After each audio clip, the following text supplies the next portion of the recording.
اعوذ باللہ من الشیطان الرجیم بسم اللہ الرحمن الرحیم اللہ الذی خلق السماوات والارض وانزل من السماء ماء،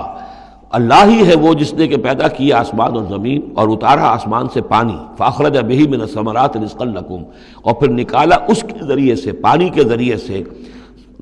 میووں کی شکل میں تمہارے لیے رزق،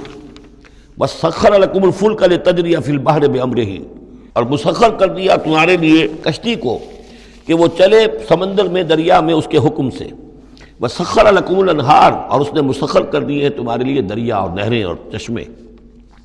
وسخر لکم الشمس والقمر دائبین، اور تمہارے لیے مسخر کر دیے ہیں، سورج کو بھی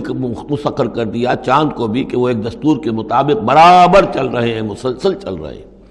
وسخر لکم اللیل والنہار، اور مسخر کر دیا تمہارے لیے رات کو اور دن کو۔ اب یہ تمام چیزیں جو ہیں اس لیے گنوائی جا رہی ہیں کہ یہ تمام جو قواعد طبیعہ ہیں یا اجرام فلکیہ ہیں، ان سب کو اس کام میں اللہ نے لگا رکھا ہے کہ جس سے اس دنیا کے اندر جو حیات ہے اس کے تمام لوازم اور اس کی ضروریات پورے ہو رہے ہیں، اور اس حیات کے اندر چوٹی کی حیات انسان کی ہے۔ تو گویا کہ یہ ساری بساط ہم نے تمہارے لیے بچھائی ہے، جیسے سورہ بقرہ کے تیسرے رکوع میں بھی آیا تھا، خلق لکم ما فی الارض جمیعا، تمہارے لیے بنایا ہم نے زمین میں جو کچھ بھی ہے۔ اور زمین کی بساط بچھانے کے لیے ظاہر بات ہے اللہ تعالیٰ نے اس سے پہلے جو بھی بہت بڑا دھماکہ ہوا تھا، تو وہ اس دھماکے کے بعد سے جو ساری گیلیکسیز بنی ہے، یہ سب آخر کار اس زمین کی تخلیق، اور زمین میں پھر حیات، اور حیات کی بلند ترین شکل حیات انسانی۔ تو یہ ساری چیزیں تمہارے لیے مسخر کی گئی ہیں، تمہاری ضروریات کی بہم رسانی میں لگی ہوئی ہیں۔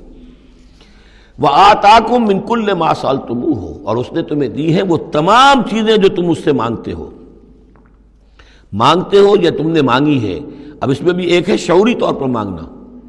مجھے پیاس لگی ہے میں نے پانی مانگا، لیکن نہ معلوم کتنی چیزیں ہیں کہ جن کا ہمیں شعور بھی نہیں ہے۔ ہمیں تو اب پتہ چلتا ہے اس چیز کے اندر فلاں وائٹامن بھی ہے اور یہ بہت ضروری تھا ہمارے لیے، ہمیں کیا پتہ؟ وہ ساری چیزیں اللہ نے پیدا کر رکھی تھی اور ساری چیزیں ہمارے کام آ رہی تھیں، اللہ تعالیٰ نے وہ سارا جو ضروریات ہیں ہماری اس کو فراہم کیا ہوا تھا۔ یہ تو ہم جو ہے بڑی اپنی جو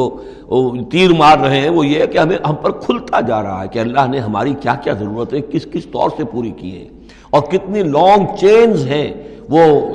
کاز اینڈ ایفیکٹ کی کتنے لمبی چینز ہیں کہ جس کے ذریعے سے اللہ تعالیٰ ہماری یہ ساری ضروریات پوری کر رہا ہے، جن کا ہمیں شعور بھی نہیں۔ تو تم نے چاہے مانگا ہے شعوری طور پر، اور چاہے مانگا ہے اپنے وجود میں، اپنے وجود کی حیثیت سے سائل بن کر تم نے ان چیزوں کا اللہ تعالیٰ سے گویا کہ سوال کیا ہے۔ وَإِن تَعُدُّوا نِعْمَتَ اللَّهِ لَا تُحْصُوهَا، اور اگر تم اللہ تعالیٰ کی نعمتوں کو گننا چاہو گے تو احصاء نہیں کر سکو گے، تمہارے لیے ممکن ہی نہیں ہے کہ تم گن سکو۔ ان الانسان لظلوم کفار، یقیناً انسان جو ہے بڑا ہی ظالم، ناانصاف اور بہت ہی ناشکرا ہے۔ کفار، یہ کفار نہیں ہے، کافر کی جمع نہیں ہے، فعال کے وزن پر کفار، بہت ناشکرا، مبالغے کا صیغہ۔ صدق اللہ العظیم۔